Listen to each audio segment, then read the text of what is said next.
कभी रूस का कट्टर विरोध करने वाला अमेरिका अब उसकी तरफदारी करता हुआ दिख रहा है। अमेरिकी राष्ट्रपति डोनाल्ड ट्रंप दशकों पुरानी अमेरिकी विदेश नीति से उलट रूस के करीब बढ़ रहे हैं। यूक्रेन में छिड़ी जंग के रोकने के मुद्दे पर भी ट्रंप जेलेंस्की के बजाय पुतिन के साथ खड़े हुए दिखते हैं। और तो और ट्रंप यूक्रेन पर रूस की कड़ी शर्तों को मानने के लिए दबाव भी डाल रहे हैं। अमेरिका के इस बदले रुख से सब हैरान हैं। तो क्या अमेरिका एक नई रणनीति पर काम कर रहा है?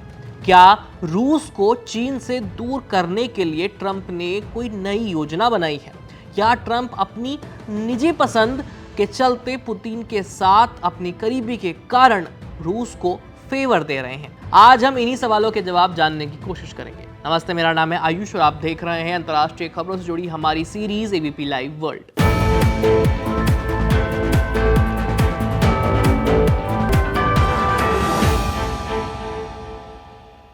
ट्रंप का रूस के लिए नरम रवैये की शुरुआत 12 फरवरी को हुई, जब ट्रंप ने राष्ट्रपति पुतिन के साथ 90 मिनट तक फोन पर बात की।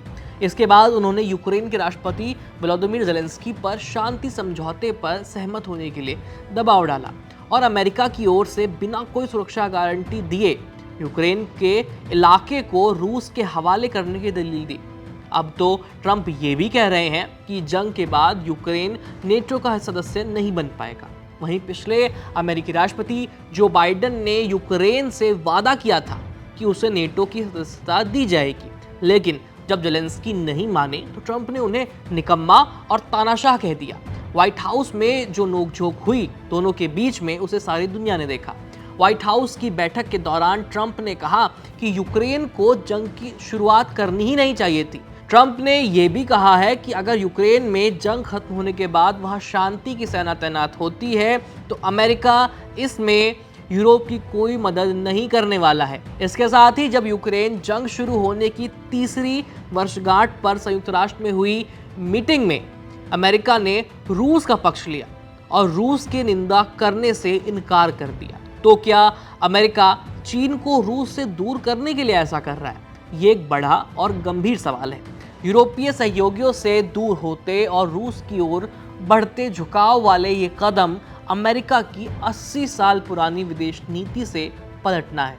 हालांकि ये अभी साफ नहीं है कि क्या ये विदेश रणनीति में कोई नया बदलाव है।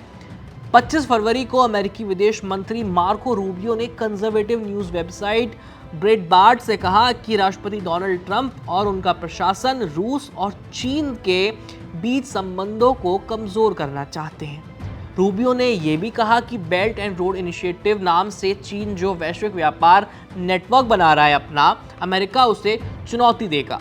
जिस रणनीति की बात रूबियो कर रहे हैं उसे सोवियत संघ के ज़माने में पूर्व अमेरिकी राष्ट्रपति रिचर्ड निक्सन भी अपना चुके हैं। उनकी कोशिश भी चीन और यूएसएसआर को अलग करने की थी।